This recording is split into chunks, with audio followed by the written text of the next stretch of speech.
Alright, hello everyone, it's me Ethan, and in this video we are going to look at Bhujapidasana from the Ashtanga Primary Series.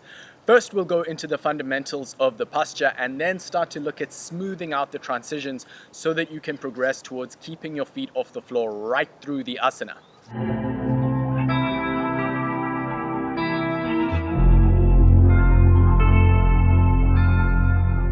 So, Bhujapidasana, like all the postures in the Ashtanga sequence, is in itself a micro-sequence of positions that need to be touched on and transitioned through to complete the asana.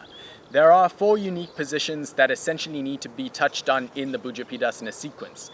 Before we connect each of these counted positions together, let's just be very clear on exactly what they are. Beginning in downward facing dog as usual, we move towards the first unique position for Bhujapidasana, which is Sapta. At the top of your inhale, your weight is held entirely in the hands. The ankles are locked with the right foot on top and the head is lifted in this position. Ashtau, which occurs on exhale, is again with the feet lifted off the floor, but this time the toes are pointed. The elbows are bent deeply enough that you have a third point of contact with the floor by resting lightly on the chin. Resting on the forehead is also fine if that makes this position accessible for you. This is the state of the asana, so we hold this position for 5 breaths gazing towards the nose. Nava is the same position as Sapta. You find yourself with the head lifted once again at the top of your inhale, and once you're there, with no movement, there is an uncounted exhale here. Dasha is Bakasana position. On inhale, squeeze the knees inwards against the shoulders and try to hold this position with the arms as straight as possible before moving on. Ekadasha is Chatwari position. Dwadasha, inhale upward facing. Trayodasha, exhale downward facing. So after the 4 key positions, you follow the vinyasa as usual to exit the pose. In these 4 unique vinyasas, notice that none of them involve Basana, which is a straight-legged position. Including it is an unnecessary diversion from the sequence, as the movement patterns are counterproductive to smoothly moving through this asana. And ultimately, it's just not part of the sequence at this point. And you can remember that for the next asanas as well, Karmasana and Supta Karma. Be aware that the first time we see Basana as a counted vinyasa in Ashtanga Yoga is when you reach Basana in the Ashtanga Intermediate Series. To integrate the 4 key positions, you'll need to learn to control each one of them by squeezing in and up with the legs, which will both lift the heels and create inward pressure against the arms. Bhujapidasana is arm pressure pose, that's what it means.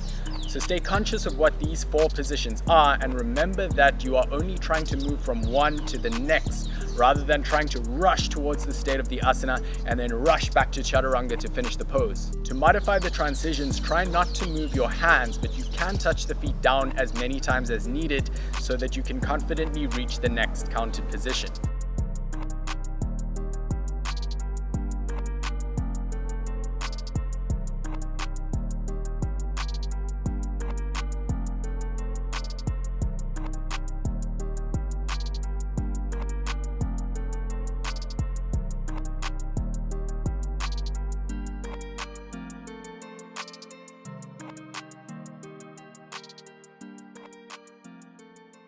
Let's take a second to troubleshoot one of the common problems that can make this asana pretty uncomfortable to practice.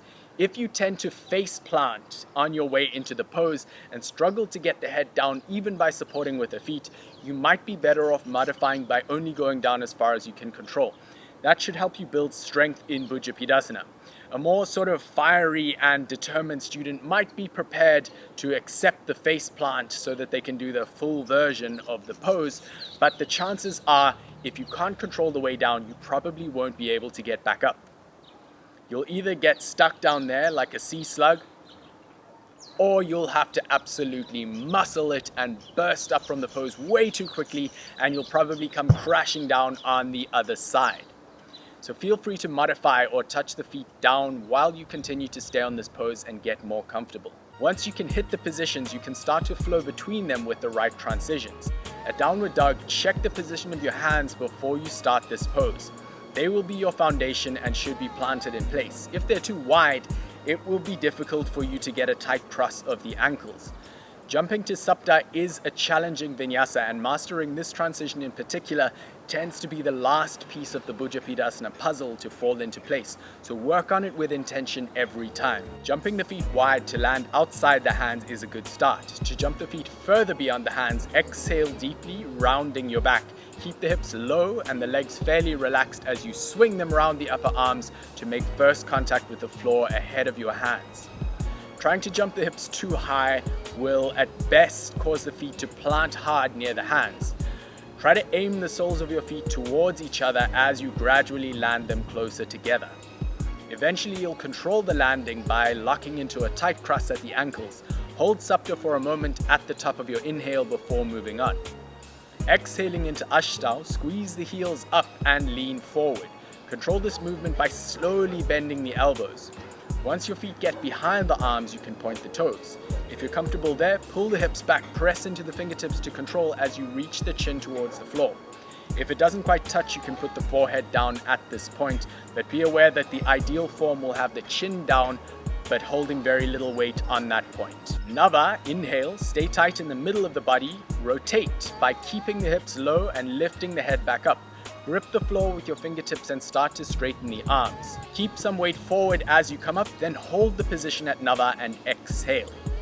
Lean forward, take your legs back to Dasha, Bakasana position. One leg at a time is perfect. Going with both together is also acceptable if that's very comfortable for you. Inhale into the back of your body and hold firm in Bakasana. Don't rush this part. Ekadasha, lean the shoulders forward as you reach the legs back to land in a strong Chatwari position. Dwadasha, inhale. Trayodasha, exhale. Alright, yogis, give this a go and let me know how you do. This is a tremendously rewarding posture to work on. It's one of the great teachers of humility in Ashtanga Yoga, purely because of the contrast between how sort of goofy and awkward it is to attempt before you've integrated the movement patterns correctly, and then how kind of graceful and light and fluid and flowing it becomes when you grow to master these transitions. So I've got other videos on the way soon, so hit subscribe, but only if you want to. My actual love goes out to every single one of you, and I will see you in the next one.